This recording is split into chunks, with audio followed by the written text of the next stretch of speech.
Welcome to the Crypto Podcast. You can find all our episodes on thecryptopodcast.org, and you'll find everything about me. Scan the QR code or go through roycall.com. You'll find my 6 podcasts along with all my stuff on podcast coaching. If you're looking for a virtual assistant, go to va.world. My guest, she's a crypto psychic and intuitive tarot reader. First time on the show for that. Please welcome Marisa Lee. Thank you for having me. Yeah, no problem. So I suppose let's start off because I just done the research and everything. I saw there was something like with Padre Pio and things like that. And I mean, a psychic kind of intuition and kind of going in hand with the crypto kind of thing. But we have to kind of understand your kind of journey first, at how you kind of realized that you had gifts. So you might kind of tell us a bit about that. Sure. So to make a very long story short, I had a terminally ill family member that had stage 4 bone and lung cancer and dementia. She was very Catholic. I'm not Catholic, but she really liked the Saint Padre Pio. And so I would read Padre Pio prayers to her every single day to calm her down because she had extreme amounts of anxiety and refused any kind of pain medication. So it was like the only thing that I could do to calm her. And for me, that was kind of an easy thing to do, was just to read prayers to her. And then one week, I had a very, very busy week, and she had 3 different doctor's appointments that I had to take her to. And by the end of all 3 of them, they were very rough appointments. So I was laying in bed and I said to myself, Padre Pio, please tell me what more I can do to help this situation. The next thing that happened was I woke up in another realm, and it was the most vivid thing that I have ever experienced in my life. I woke up in front of a Catholic church, and there was a big tree, which is why I have this tree behind me. I feel very connected to them. It was like a glowing tree with a tree house in it, and Padre Pio was in it. And he said, Marissa, I'm so happy to see you. And I was like, wow, is this really happening? Like, this is just amazing. So he invited me up to his treehouse. He sat me down and he said, I need to help you. And he had me hold his hand, and this bright white light went through me. And it was the most euphoric feeling that I have ever experienced in my entire life. And I woke up right after that, wide awake. All the pain in my body was completely gone because I was having chest pains at the time. And I also have chronic like knee issues and back issues and whatnot from sports injuries. And I felt like all of it, all the pain in my body was gone. And I just couldn't believe that that happened to me. And at the time, I was a web developer, and I really wanted a career change, but I wasn't really telling anybody about that. I was just burned out. And less than a month later, a friend of a friend came over to my house and was reading tarot. She's like, "Oh, let me read your cards." And she told me all about my life using these tarot cards. And I'm like, "How did you do that?" Like, I was blown away. She's like, "Oh, tarot's very spiritual, and it can tell a lot about a person and their future and whatnot." And so I was fascinated by it. So I learned it, and it took me quite a while to learn tarot. It's really a lot of memorization. And then I started going on TikTok live, and I started kind of practicing and reading for people for free, to see if it was something that was going to be received well. And it was. And so then I took psychic development classes, all kinds of stuff. And I realized that I just had this wonderful gift, and I'm a big crypto investor. So I figured out a way to predict what's going to happen in the crypto market using tarot. And my goal is to help as many people as possible to make solid investments, and to avoid some bad cryptos, because obviously not all cryptos are created equal, and there's some good projects and some bad projects. So what I started doing was I started making videos on TikTok to put out what I thought was going to happen in the market, and a bunch of stuff came true. And so I've built up this wonderful following. And I also started a Patreon account where I write a crypto report every month and I put it out to my members. And so I just started doing that not even a month ago, and that's going really, really well. So I feel very blessed. And yeah, my goal is to just help people make good quality investments. There's a lot of money to be made in the crypto market. It's not like the stock market. You can easily make 10 times your money in a year if you have your money in the right cryptos at the right time. So, and a lot of exciting things are happening in the crypto world where here in the US, they're opening it up more to everybody, where now you can have, Bitcoin in your 401k if you want.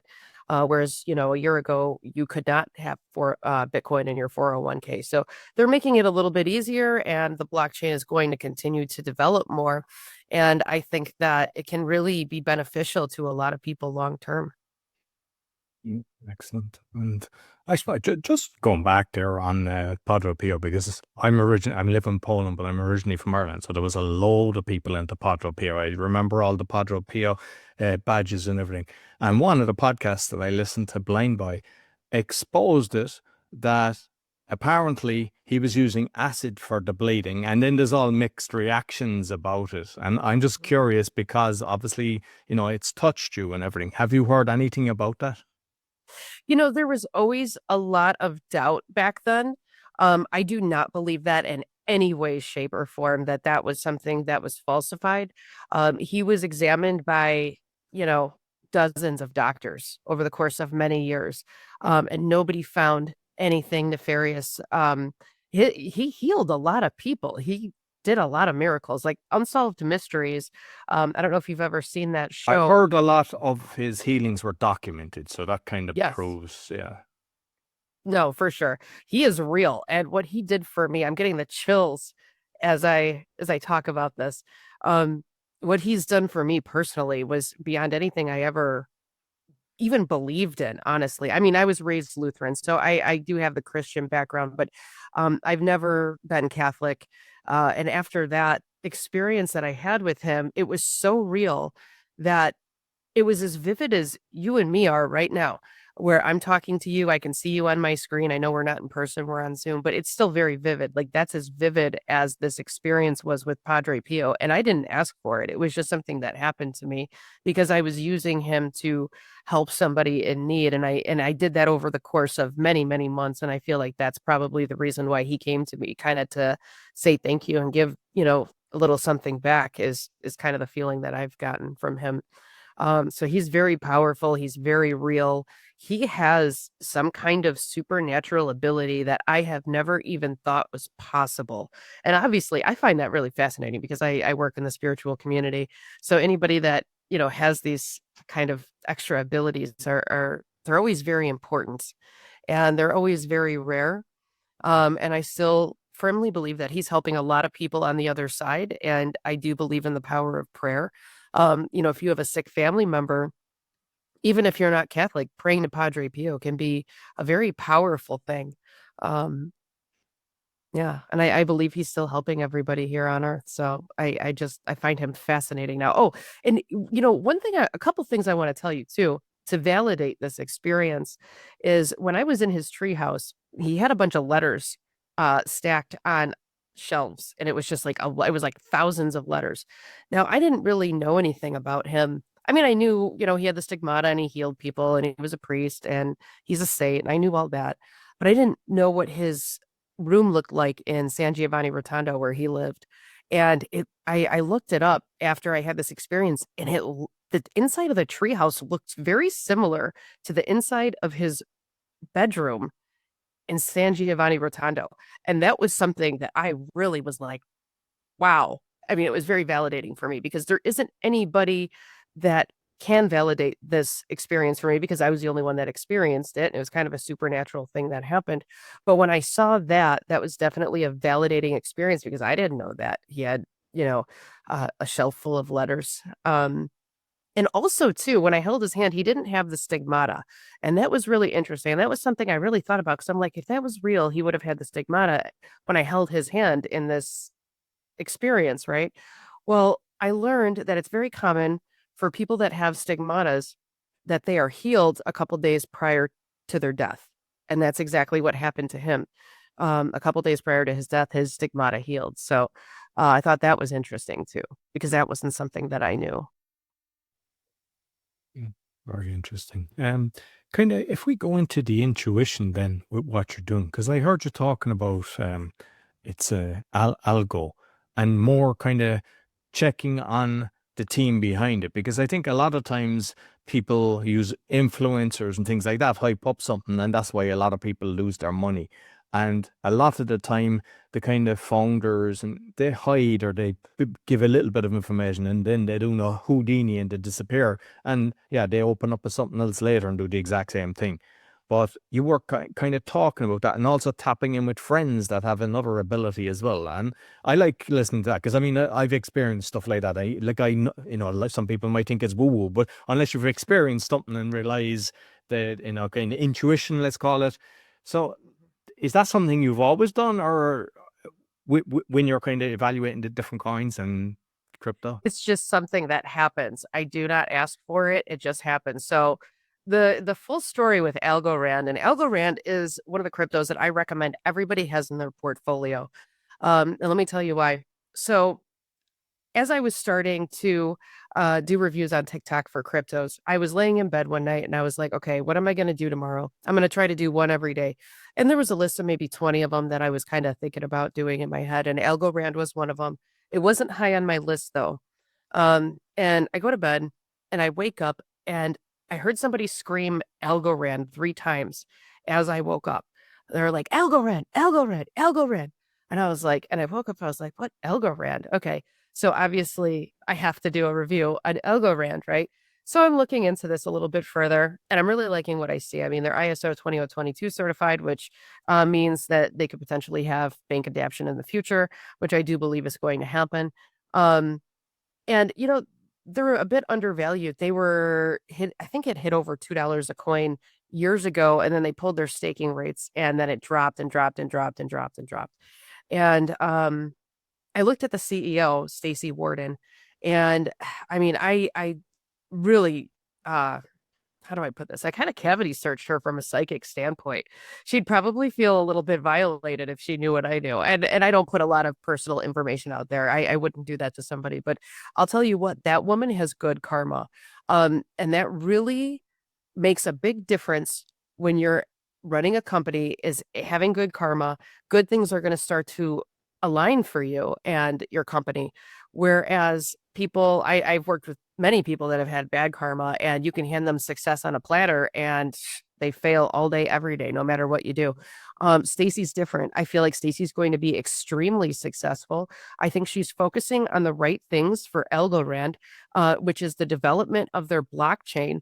And it is going to adapt very well in the future and do very well financially for people. Now, so after I get this stream of somebody screaming at me, Algorand, Algorand, Algorand. Okay, so I do a review. I kind of look into her. I'm like, okay, I really, really, really like this. This is one of my favorite cryptos, and I'm going to really push this to people because I want to help people make money.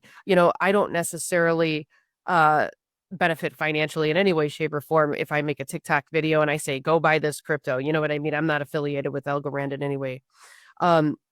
So then I want to say a couple weeks later, I have another dream where I'm out of my body and somebody is guiding me, showing me what they're doing in the office. And Stacy was at the front of the office. She was like a composer in an orchestra. Now I play the cello, so maybe that's why I kind of got that feeling of the composer feel, where she was directing the developers, and they were developing something really innovative and something very important for the success of Algorand. And I was shown that. And then, of course, I make another TikTok video, right? And then I'm like, all right, I want to get people excited about Algorand. So I started the Philip Fenway Algorand Challenge. And Fenway is a baseball park in Boston, Massachusetts. And Algorand is located in Massachusetts, at least their US offices. And so I thought, I love baseball. So I was like, you know what? Let's invest $2,000 in Algorand, which would give you about, like, I don't know, 10,000 coins at the time I recommended this, up roughly. And if it hits $5 a coin, you'll end up with about $50,000. So turning $2,000 into $50,000 is definitely something to celebrate, right? So that's what I was encouraging people to do, was to get $2,000 of Algorand in their portfolio. And then in a year, when it hit that $5 mark, which is what my prediction was, we'll all go to Fenway and we'll celebrate, right? And we'll thank Stacy. We'll wear shirts that say "Thank you, Stacy," for her hard work, because she gets a lot of criticism online. I've seen it, and it's actually really sad for me to see, because she deserves a lot more credit than what she's given. Now, Algorand recently went up in value. I think it's sitting at about 29 cents today. And when I made these videos, I want to say it was like in the 18-cent range. So it's gone up pretty good over the course of the last couple months, but this is just the beginning for Algorand. So I still consider Algorand a buy, even though it's 29 cents a coin. And I cannot wait for it to hit that $5 mark so I can go and meet a bunch of people. I've got so many people that are like, I can't wait to meet you at Fenway. That's like the coolest thing ever. So I'm really excited about that. Yeah, and I've actually seen that video where you were actually advising, I think 18 cents or whatever, that you were telling people to buy it. So, straight away, if they had done that, like they're up 50%, and yeah, it's promising what you're saying. So, do you have a strategy then? Like, because every single person has their own kind of strategy. Do you have a strategy, like, say, if it gets to five, you'll sell a certain percentage and then let it go and see if it goes up to 10 or whatever? Or do you kind of have a target and then you pull out and go on to something else? What's your strategy? So I've been a crypto investor, I want to say, for maybe about like 5 years now. So I haven't really sold any crypto. I know that sounds crazy. I've just been a buyer where I buy small amounts at different times. But this year is going to be different because we're in a new ball game now. No pun intended there. Uh, what I'm probably going to do, we're going to hit a good bull run coming up here in about the next month. Okay. So what's today? Today is the 22nd of July, 2025, right? I predict that maybe sometime in August, I would say maybe the first or second week in September at the very, very latest. That's kind of stretching it, though. I really think it's going to happen in August. We're going to have about another $1 trillion poured into the crypto market, and altcoin season is going to begin. And then right after altcoin season ends, I feel like there's going to be a big dip. So this is a time where I am advising people to make some moves. Now, you never want to necessarily like sell all of your crypto at once and like convert it to a stable coin, because anything can happen in the market, right? The market's a little bit unpredictable. But what I'm advising people to do is maybe take 25% of their holdings when altcoin season comes and we hit that $5 trillion total market cap for the crypto market, and convert it into a stable coin just to retain the value. And then when the market goes down, you have a choice. You can either, take some of that money and pay off some debt or whatnot, or you can buy back in at a lower cost. And what exchanges do you actually recommend? I like Coinbase. Crypto.com is good. Kraken's good. Uphold is good. Um, there are some people in the US that use foreign exchanges because they don't report to the IRS here. And it's like a tax thing where they kind of want to evade taxes. And I'd never recommend that, because to me, that's just like a disaster waiting to happen. Um, I would just say use a US based, if you're in the US, use a US based exchange. And pay your taxes and call it a day. I think I'm not a tax expert, but I think if you, let's say if I take Algorand, which I'm not flipping Algorand, that's one that I'm holding for a long period of time, but let's say XRP, I've got a lot of XRP. Let's say it hits $5 a coin in the next month, and I'm like, okay, I want to, retain some of that. I'm gonna convert it to a stable coin. And then I'm going to buy back in. I don't think that you have to pay taxes if you convert it to a stable coin and then you convert it back. But if you withdraw it, you do. Now, don't quote me on that. I'm not a financial advisor. So talk to your tax accountant about that, verify that. But that's kind of what I'm thinking is possible. So that's sort of what I'm telling people to do is convert to a stable coin and kind of see what happens, and talk to your tax guy at the end of the year. And if you have to pay taxes, right? I don't like MetaMask. I know a lot of people use MetaMask, but it's been hacked so many times. That's the browser one, and I really don't like MetaMask. Um, I like cold wallet storage all day, every day. Me being on TikTok, and doing all this crypto stuff, obviously I've been a target for hackers, and they almost hacked me pretty good. But luckily, when I started doing this, especially because I have an IT background, I um, took a lot of precautions ahead of time, thank God. And I was able to stop it, and they didn't get any of my crypto or anything like that. And I really push cold wallet storage for all cryptos, just because it's safer. You don't have to worry about hackers. It's not about hiding it; it's about keeping it safe from nefarious people that got some of your information. Who knows who has what information on you. If they have your email address, your phone number, you'd be surprised what they can do with just that information. So, um, protect yourself with cold wallet storage is what I tell people all the time. Yeah, I'm now not a fan of MetaMask either. And if you even look at the reviews, and where you don't know if there's like 15 to 20% are just negative comments because they've been hacked. And that's not good. That is that high a percentage of people. I mean, even on the show, there's been a lot of people that have lost big bucks, 500,000, some 20K, even if it's $1,000 and $1,000 is a lot of money to you, it's still not nice. And, that's the thing with regulation as well. Like everybody's trying to kind of avoid the tax man and do their own thing. And then when something goes wrong, they're going to go, hey, look at me. It's a catch-22 in that situation. Yeah, yeah, for sure, for sure. And I use a ledger. Is there any wallet that you'd recommend? I like Ledger. I like Arculus. I recently had somebody ask me if there was a backdoor to Ledger, and I did all kinds of research. And I did not like. There was a couple people that have posted some things on. I want to say it was Reddit, where they were like, "Oh, my Ledger money just went away," and I'm like, "How is that even possible?" Because it needs to be plugged in, and you need to be logged in order for any crypto to disappear from it. So I don't understand how that's even possible. And I really don't think that's true. Or if it is true, it's something that happened early on that they've patched. But I really think Ledger is the best way to go. I love Ledger. It's nice and easy. It's secure. Arculus is good. Quite a few people have asked me about Tangem lately. Tangem's okay for sure, but I think it's a little bit harder to use is kind of the feel that I've gotten with that, but I don't personally use Tantrum. And with the ledger that you're talking about, I mean, some people were saving their seed phase on the computer, or they were Okay. taking a picture of it. And it's like these guys can hack your phone, they can hack everything. And then once they've got the seed phase, they're taken out and they're going, how is it gone? It's that easy, unfortunately. So you mentioned earlier that you were able to protect yourself because even when I watched a video that you were on a live show, it was a Rumble video that you were on with this guy, I forget his name, Josh or something like that. But Joe Bruce. Yeah. yeah, and it was a good interview.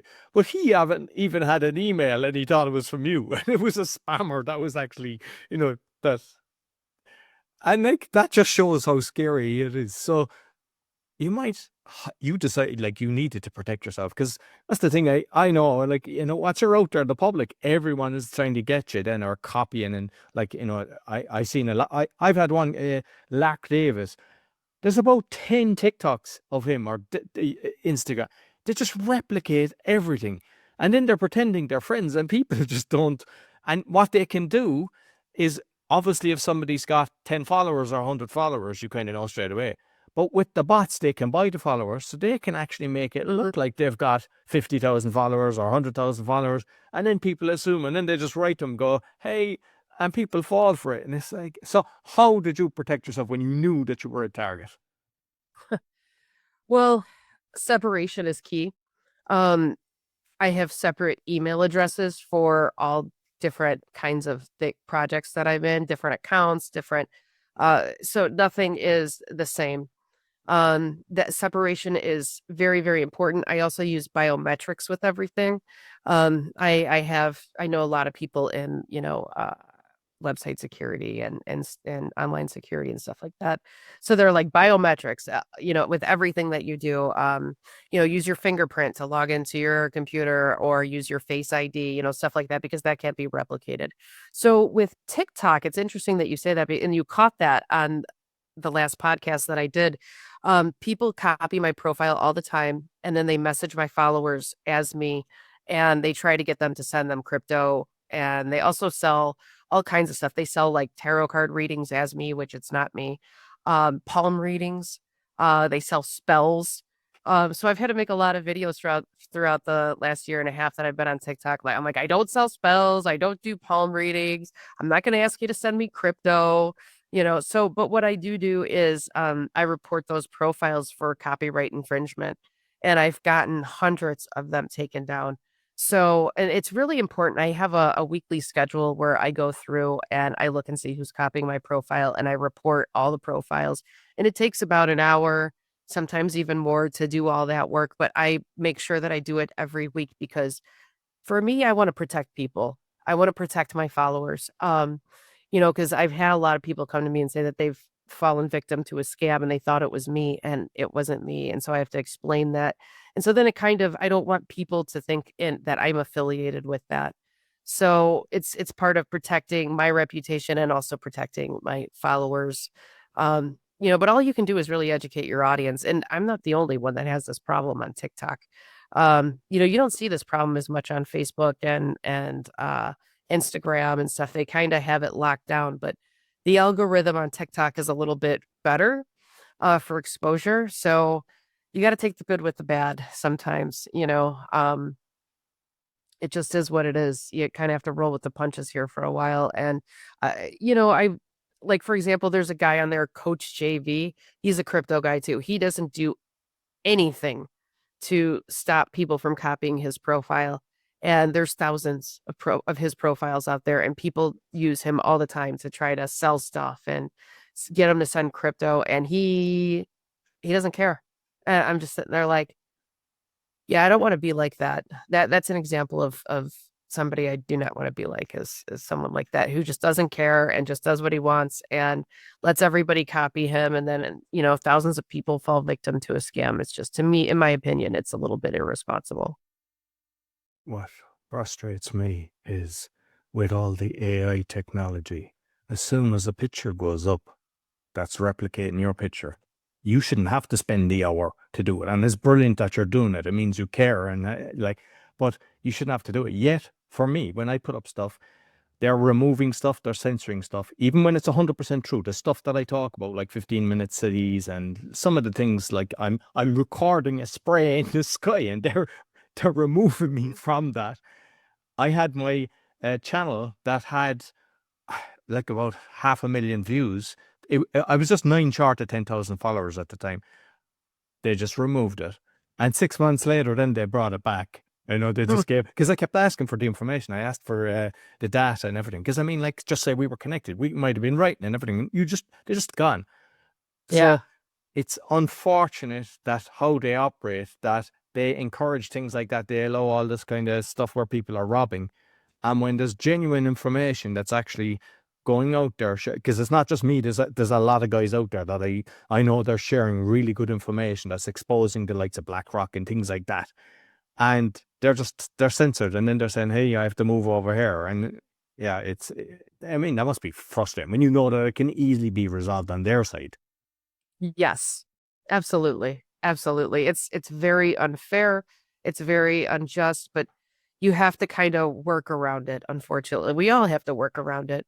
So, that's a reason too, where I'm sitting there thinking to myself, like, what if at some point they say you can't talk about crypto, or they think that I'm giving financial advice or whatnot, and they're like, oh, we're gonna, shut you down. So that's why I put myself out on X too. I just created an account, I want to say in February. And then I also just started a YouTube account, like, I don't know, maybe a month or so ago. And I put all my videos out on all 3 platforms, TikTok, X, and YouTube, just so that way if one gets shut down, at least I still have, somewhat of a following on there. And I'm also moving as many people as I possibly can over to Patreon, where I can actually write a report that I release every month. And I also do like a 30-minute audio every month as well. So you hear from me every 2 weeks. And I put out as much information as I possibly can. And I'm also able to talk a little bit more freely because it's a private group. It's something that you pay for. You pay like $20 a month, and then bam, you get like pretty much all your crypto questions answered, and you get my 2 reports every month. So it's a lot of information coming your way. And because it's private, number one, I don't have problems with people copying it, at least not yet. I mean, I just started it a month ago. Um, and I feel like I can talk a little bit more freely on Patreon. So, and it also kind of gets me away a little bit from some of the major platforms like TikTok and so on. So, um, the more options you have as a creator, kind of the better off you are, because if one gets shut down, you still have others. Now, obviously, my TikTok is probably where I have the most followers out of all of that. Um, but I'm slowly but surely building up followers on other platforms as well. And what I maybe suggest is Substack, because with the Awakening podcast that I do, I saw that a lot of the people that are talking about health and things are there. But I should have done it a lot longer, but there's not censorship on that one, and you're building your list, and there's got different options for payment and everything. It's very user friendly. And like one of my friends, he's got crypto claims, so he does massive deals in claims. His X was removed, his LinkedIn was removed. I had him as a sponsor on the different things, and I saw my channel, there was stuff weird going on, and even my YouTube got just of the crypto one just got deleted. I never even had a strike on that one, and I have a team that does shorts and stuff, and I was like, I can't find it. What's going on? And they didn't even tell me. And a year later, then they give it back like, oh, we've reviewed it. It hasn't moved since, like, so it's like they've give it back, but then it's just kind of like nobody sees it. And Yeah. yeah, so you have to be very careful, because especially when you mentioned that lady Algorand or whatever, the reason they're probably attacking her is because it's probably good and they don't have control of her.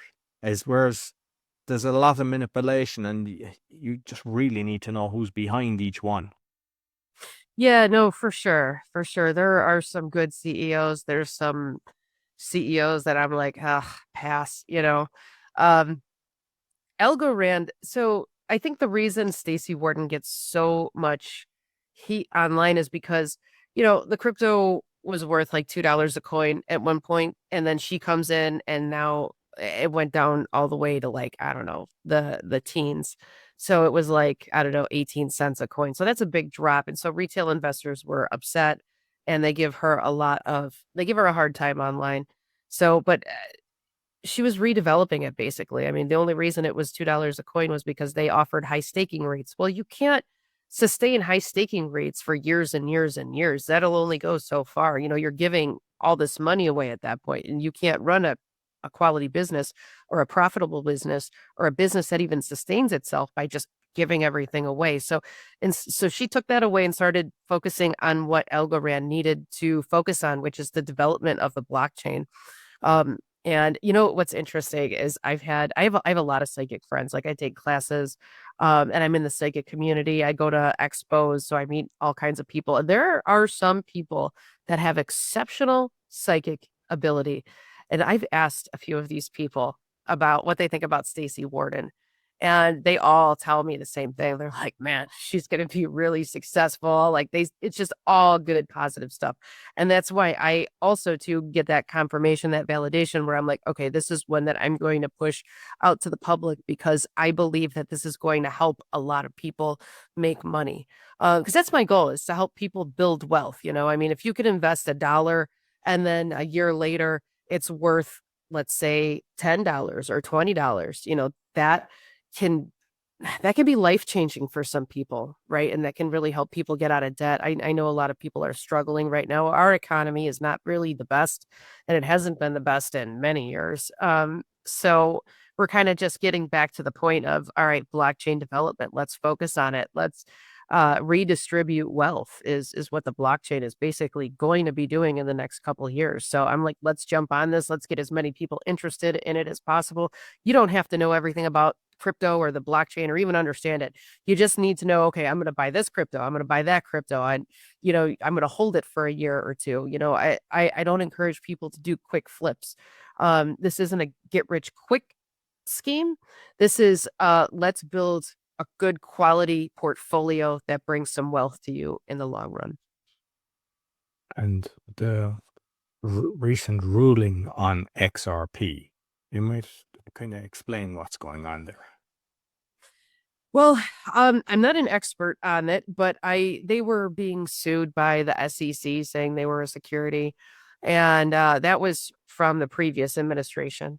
And then we now have a new administration that is pro crypto. So all the SEC people that were suing XRP are gone, and now better people are in the SEC. And they, as far as I know, they came to a settlement or dropped it totally. I'm not sure, but that's totally gone. And one of the things that's good about that is it gave investors quite a long time to stack up on XRP while they were being sued, because they were everywhere. They were in the news constantly.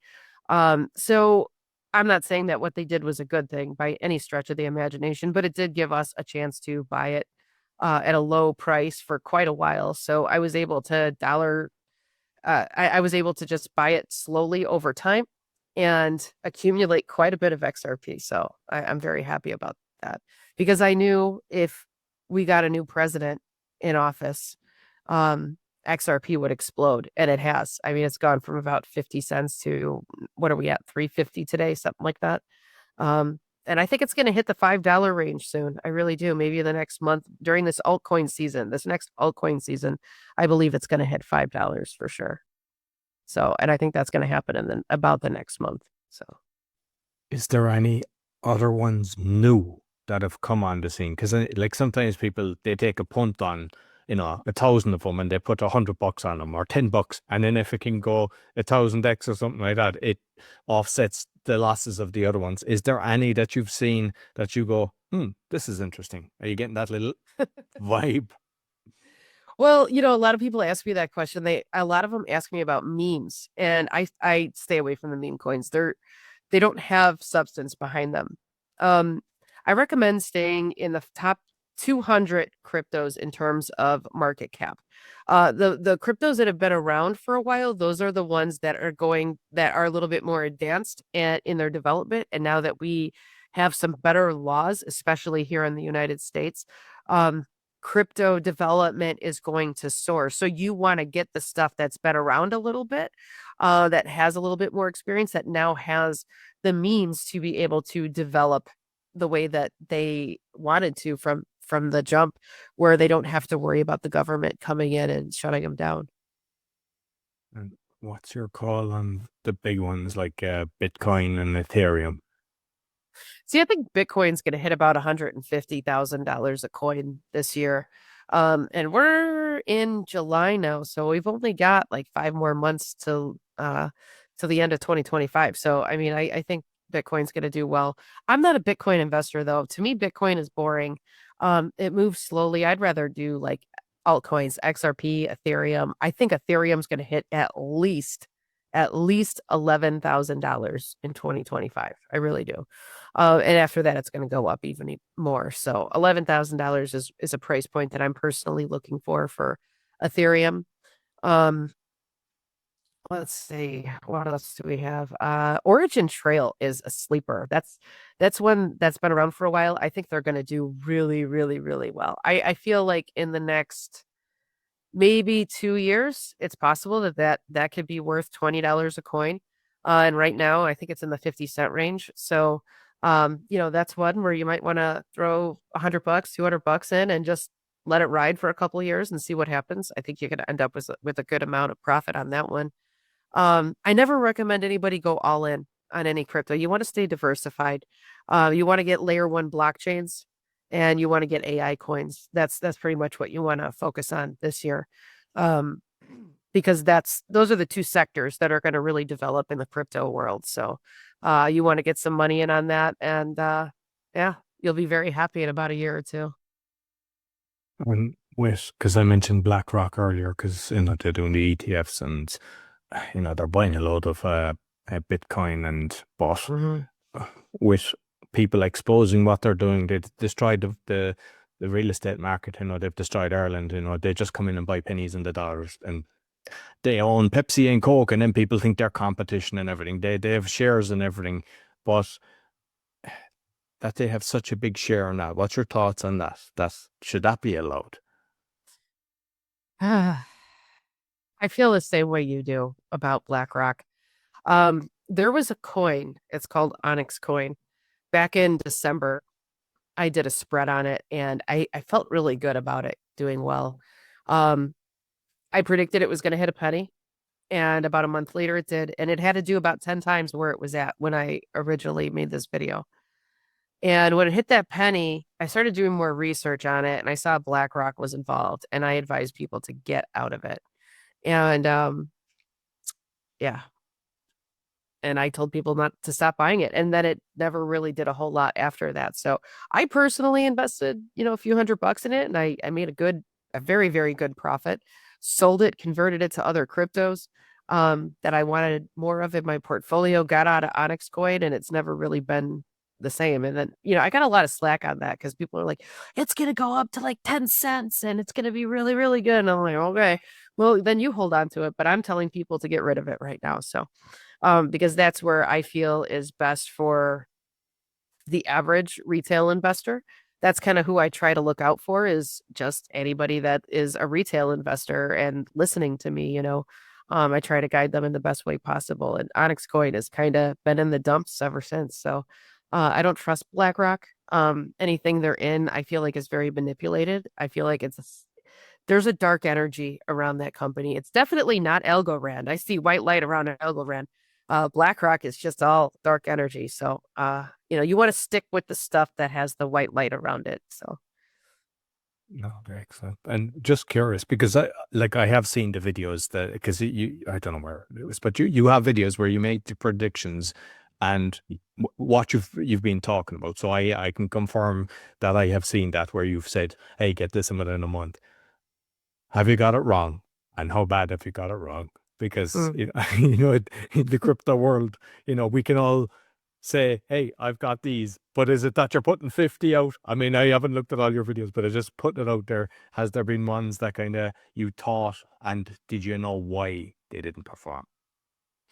so I mean, yes, no psychic is 100% accurate. And anybody that claims to be is somebody you want to stay away from. So I don't claim to have 100% accuracy here. Um, I want to say in April, I put out a video that XRP was going to be worth $5 a coin during this bull run. And I thought the bull run was going to come in the May/June timeframe. Now, in May, we had a little bit of a spike up in the market, but I wouldn't consider that the bull run. Um, Now that we're in July, we've had about, I don't know, what was it, like $500 billion or something like that poured into the market. And so we've had a nice little spike up, but I don't feel like that's the bull run. Um, so I was a bit off on timing, and I still stand by I had to make a revised prediction on that, where I'm like, okay, I was off with the timing. I still feel like XRP is going to hit $5 a coin during the bull run. Well, I feel like the bull run is coming like within the next month. And when I say bull run, I mean altcoin season, because there's a difference here. We want the altcoins to run. That's when we all kind of make a lot of money. So I feel like I was off with timing with that. Um, not everything is perfect. And sometimes with crypto, if I say something is going to go up and it doesn't go up right away, maybe it goes up, in the next couple months. It might be one of those things where I was off more so with the timing, because the timing is probably the most difficult thing to determine with tarot. Um, and that's probably where sometimes I'm a little bit off, is really the timing of it. No, excellent. And so, just kind of finally with the TikTok, I mean, you've got what, 43.7, which is, followers, which is incredible. It's brilliant. And a lot of people are trying to, not just in crypto, in their businesses and everything, they're trying to grow it. I find that it's a minefield. At one stage I can get 13,000 views or whatever, and next I can put out a lot of shots, they're all zeros, and then it's weird the way it works for me. But there's a lot of people asking, and even on my other shows and everything, people are always trying to kind of navigate social media. What have you found that has actually helped you to grow it so good? Because there's some of them that you've got, I think, there's over 100,000 views or whatever. You've got very good engagement, not just followers, but likes and stuff like that. So, any tips for people that are trying to grow? Well, I have a marketing background. So everything that I do generally when I post something is I do keyword volume research. So like I want to find out what people are interested in. and then I'll make a video about it, and then I'll find the hashtags. You want to use a lot of hashtags on TikTok, and it's kind of an older way to get your video to have good ranking with keywords. But TikTok really puts a lot of weight into the hashtags. At some point, I think that'll probably be taken away, but right now it's all about the hashtags in the descriptions. You want to make a video that people actually watch because the watch time matters. If you don't capture them in the first like 3 seconds, they're going to scroll next. So you want to make sure that you start out you want to make sure things go fast, right? So I have video software that takes away all the pauses in my videos. So I could sit there and I can talk for 10 minutes and it just takes out all the pauses to get things going along a little bit faster. So that helps. And the hashtags is where it's at too. So, and it has to be a topic that people find interesting, and they need to find you interesting. So, and I don't think there's many people doing psychic readings on crypto. I wish there was more, honestly, because I'd love to see what other people are saying compared to what I'm saying, but yeah, no, I guess it's kind of like a little niche that I have right now, so I'll take it. Yeah, no, there's a lot of different crypto people on TikTok, but some of them then are recommending something that they're involved in, and I've seen. Yes. And yeah, I don't like that. I think, yeah, you kind of, and sometimes they disclose it, other times they don't. So you kind of have to be careful as well for things like that. You mentioned the software for editing. Well, what software is that? I use Video Leap. Video Leap. Okay. Yeah, it's like an app on the phone. Yeah. And you mentioned, oh, go ahead. Sorry. You mentioned the hashtags, because I've come across so many different information on that some people, you see it, they'll have 20, 30. And then there's people saying, I was at a TikTok in the UK and they said 3 is the key hashtags. Another person says 5 is you're getting results. How many do you use? As many as I possibly can think of when I make the video. Like for me to make a video, like a 2-minute video that I put out, it takes me like 2 hours. Because I have to record the video, I have to edit it, and then I have to put my title on there. I have to put my website on there. I have to put my Patreon on there. I got to put the captions. I got to edit the captions because I say a lot. So I try to edit that out. And then I got to put a description, and then I got to use the hashtags. And then after a post on TikTok, then I got to put it on X, and then I got to put it on YouTube, and I got to do the same thing for every platform. So, it's a lot of time that goes into it, even just a 2-minute video. So, take your time and try to be as descriptive as you can in the description, and then also the hashtags, and kind of just keep on putting out a lot of content, and people will start following you for sure if they like your content. And one thing that you said with sponsored stuff, like I've had a lot of meme coin companies contact me, and they want me to do a recommendation on their meme coin, and they have offered me quite a bit of money, and I will not do it. Because I feel like if I were to suggest a meme coin that people put money into and then they lose money, they're going to come at me saying like, oh, you're terrible. And I don't want to put I don't want to put people in a bad situation. For me, I like helping people as much as possible. Now that I have a Patreon, I am getting paid for my predictions, which is perfect for me. It's not like a crazy amount, but it's enough to be like, okay, I'm good, right? And I don't take any of those sponsorship offers. Some people think that I'm affiliated with Algorand because I push it so much, and I have never talked to anybody from Algorand. I'm sure at some point there's a chance that somebody might contact me, whatever. But I don't talk to anybody. I've never talked to Stacy Warden. I've never talked to any of their marketing team. I'm not affiliated with Algorand in any way, shape, or form. I know it's probably unbelievable, but it's true. I just really like their. You just have shares in Fanway Park because of. Yeah, right. I wish. Well, actually, I'm a Cubs fan. I'm not a Boston Red Sox fan, but that's okay though. I've always wanted to go to Fenway. It's a classic stadium, so I think it would be fun to do. Listen, thoroughly enjoyed it. You might let the listeners know where they can find you. My website is sacredtarotcardreadings.com, and all my socials are on there. If you want to join my Patreon, it's patreon.com/cryptopsychic. Okay, perfect. I'll make sure I put all the links as well as your TikTok, because I think it's worth following you on TikTok, because with the predictions that you've made. So thank you very much. I put the audio in the video. So that's all for the Crypto Podcast. You'll find all our episodes on the cryptopodcast.org. Scan the QR code to find everything about me, my podcast coaching, and all my 6 podcasts. And if you're looking for a virtual assistant, go to va.world. We're currently doing websites from $300. Until next week, take care.